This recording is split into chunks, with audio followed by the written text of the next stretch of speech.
సత్తా లేనోడు ఇంజనీర్ కాలేడు, సత్తా లేనోడు డాక్టర్ కాలేడు. ఎందుకురా అరుస్తావు దైత్రి పెదవా? మాకేమన్నా చెవుడా? దయచేసి దొబ్బేయండి. ఇంకా మొదలెడదామా? సత్తా లేనోడు క్రికెటర్ కాలేడు, సత్తా లేనోడు సైంటిస్ట్ కాలేడు. ఏంట్రా చెప్తున్నా ఇందాకటి నుంచి ఇక్కడ ఎదవ నువ్వానైనా ఎదవని నాకు అర్థం కావట్లేదు. కానీ అస్సలు ఏమాత్రం సత్తా లేకున్నా ఓ పార్టీకి అధ్యక్షుడు కావచ్చు. ఏంటి రమణాకి స్వామీజీ ఫేషియల్ చేస్తున్నారా? వెలిగిపోతుంది. ఇది వెలుగు కాదు, ఓటు. ఇక జరగబోయే చూడప్పిగా ఆఖరికి డిప్యూటీ సీఎం కూడా కావచ్చు. అది పాలిటిక్స్ కున్న సత్తా.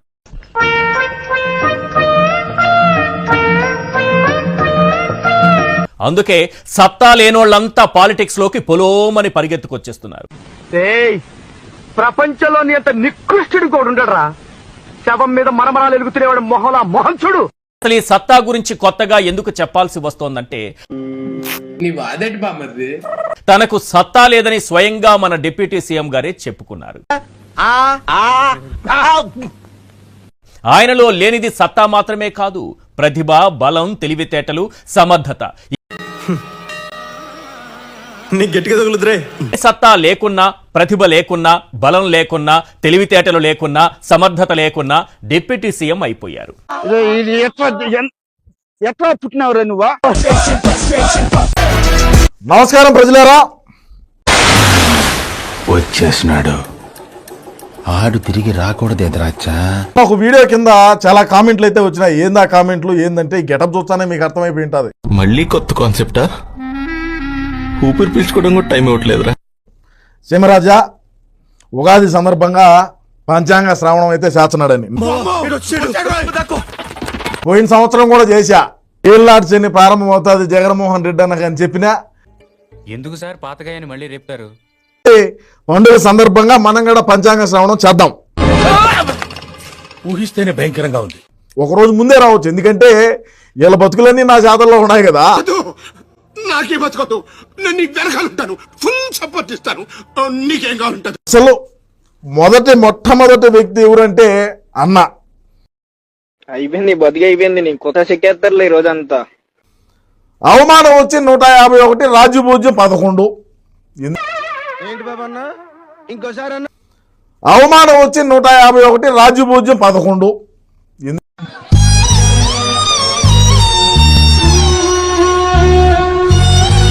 ఏళ్ళనాటి శని ప్రారంభం కాకముందు అయితే 151 ఉన్నింది రాజ్యభోజ్యం. ఏళ్ళనాటి శని స్టార్ట్ అయింది కేవలం 11కు వచ్చింది.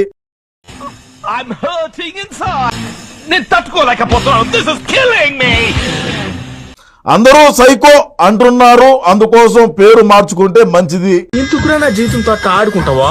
సుఖం లేదు, సంతోషం లేదు, కనీసం నిద్ర కూడా పోనువా. 4 రోజులు నేను గట్టి మాట్లాడాను అనుకోండి, నన్ను వేసేస్తారు. భయం అది పుట్టించింది ఎవరు? మేము. అలాగే నా మీద 3 ఎఫ్ఐఆర్లు వేస్తారు.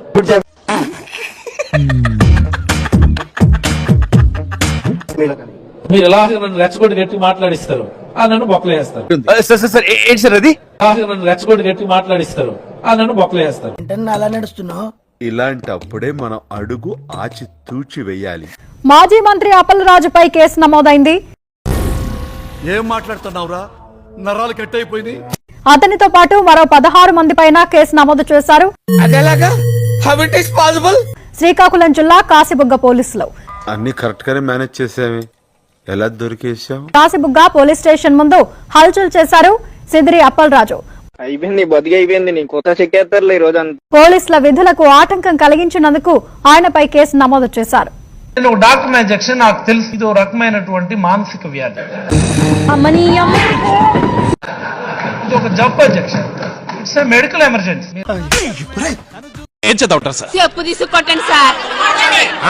దయచేసి ఈ శాసనసభ భవనంలో ఉన్నటువంటి డాక్టర్ని పిలిపించి ముందుగా ఆయనకి పరీక్షలు చేయించి హాస్పిటల్లో జాయిన్ చేయించి.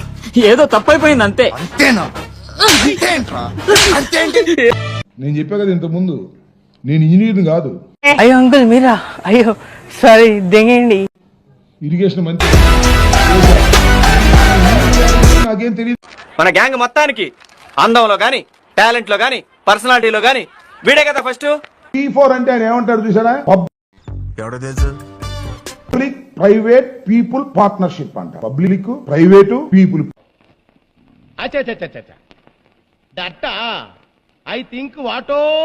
పీపుల్ ఏంటో పబ్లిక్ ఏంటో నాకు అర్థం కాదు. ఇప్పుడు నిన్న ఒక క్వశ్చన్ అడుగుతాడు. ఇతను తెలిసింది రెండు సంజన సుకన్య. నా ఒక్కనికే అట్లా అనిపిస్తుందా అనుకున్నా, నీకు కూడా అట్లనే అనిపిస్తుందా? వీటి మీద ఉన్నటువంటి డెప్త్ ప్రపంచంలో ఇంక దేని మీద కూడా అమ్మటి రాంబాబుకి ఉండదు. ఒరే నువ్వు ఎంతమంది బుమ్బుమ్రా, నువ్వు దాంతో బుమ్బుమేనా? అమ్మటి రాంబాబుకి P4 అంటే తెలియదు, పోలవరం అంటే తెలియదు. ఇప్పుడు ఎక్కడ కొట్టాలరా నిన్ను? నాకు అర్థం కాని విషయం ఏంటంటే నువ్వు 2 సార్లు ఎమ్మెల్యే ఎలా అయ్యావో నాకు అర్థం కావడం లే. నాకు ఆశ్చర్యం వేసింది. మొదట బాధ వేసింది, తర్వాత భయం వేసింది, ఆ తర్వాత నా మీద నాకే అసహ్యం వేసింది. ఒకసారి ఏపీడబ్ల్యూసీ చైర్మన్ అయ్యావు, అది ఎలా అయ్యావో నాకు అర్థం కావడం లే. ఏదో తేడాగా ఉందేంటి? అందరు చలో. నువ్వు లాయర్ అయ్యావు, అది ఎలా అయ్యావో నాకు అర్థం కావట్లే. అసలు నువ్వు మనిషి ఎలా అయ్యావో నాకు అర్థం కావడం లే. శాడిజం భరించలేకపోతున్నాం బ్రో. డబుల్ పేమెంట్ ఇస్తానని ఆపేయమని చెప్పండి. మొన్న మధ్య ప్రతిపక్షాలు మాట్లాడుతూ ఉన్నాయి, P4 అంట 2047 అంట అని. కష్టమైన ప్రశ్న తీసుకో, తక్కువ సమాధానం చెప్తాను. కష్టమైన ప్రశ్న 2 రోజులు ఎంతరా అంటే నేను సోషల్ వీకనేగా.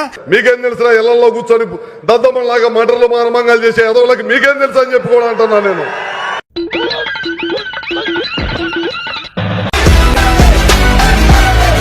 చంద్రబాబు నాయుడు గారు మాట్లాడే మాటలకి చేస్తున్న పనులకి ఎక్కడైనా సంబంధం ఉందా అని అడుగుతున్నాను.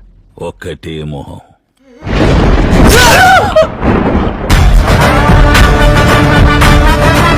అధికారంలో రావటానికి ముందు ఏం మాట్లాడారు?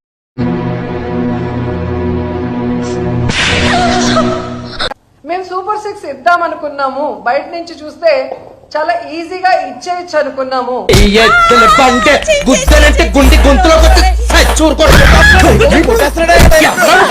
కానీ ఈ రోజు ఇవ్వటం చాలా కష్టంగా ఉంది అంటున్నాడు.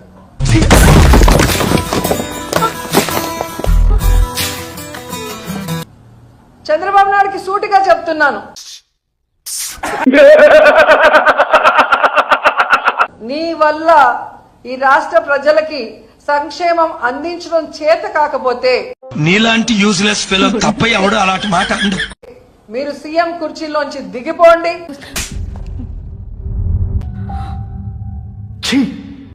జగనన్నని కూర్చోబెట్టండి. ఎవరు జగన్ చూపిస్తాడా? ఏం చూపిస్తాడు? ఏడాడు చూపించేదాడు పొట్టి సచ్చినాడు. ఏం మాట్లాడుతున్నావురా? నరాలు కట్ అయిపోయింది. జగనన్నని కూర్చోబెట్టండి.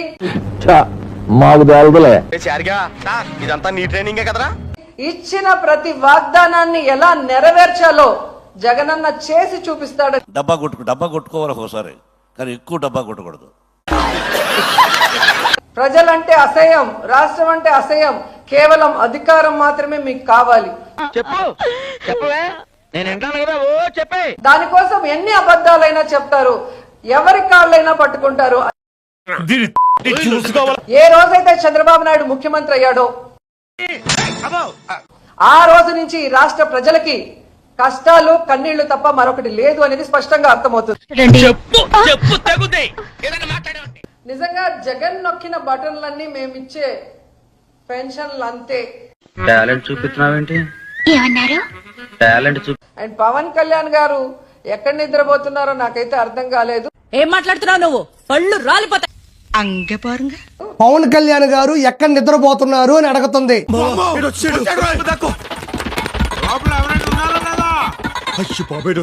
ఇప్పుడు ఎలాగా? మీ అన్న గుండెల్లో నిద్రపోతున్నాడు.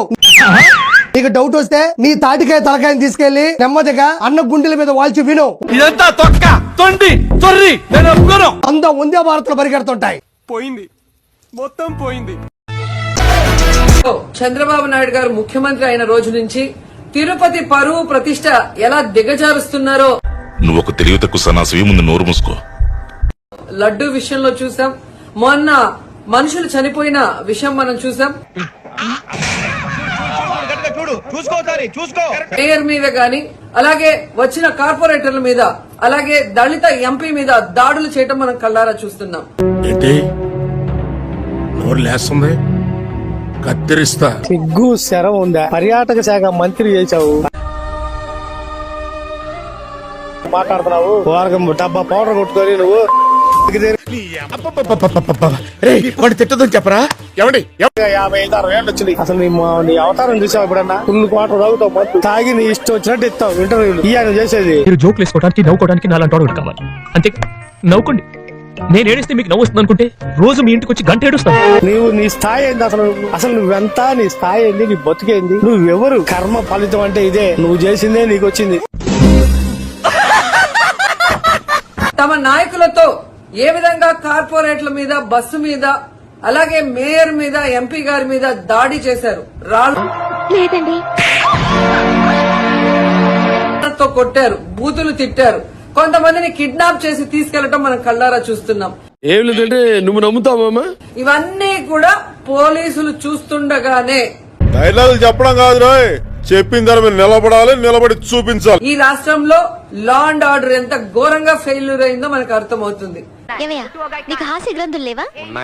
అయితే నవ్వు వద్దులే దరిద్రం. అండ్ పవన్ కళ్యాణ్ గారు, మీ ఎమ్మెల్యే జనసేన ఎమ్మెల్యే తిరుపతిలో ఎంత దిగజారిపోయి ఈ రోజు కార్పొరేటర్ని కిడ్నాప్ చేస్తున్నారో ఒకసారి గమనించండి. 93% సీట్స్ వచ్చినాయి మొన్న ఎమ్మెల్యే ఎంపీ ఎలక్షన్ లో అన్నారు. మీది ఈవీఎం గెలుపు అని అందరూ కూడా అనుకున్నారు. అదే నిజం అనేది ఇక్కడ మళ్ళీ ప్రూవ్ అయింది.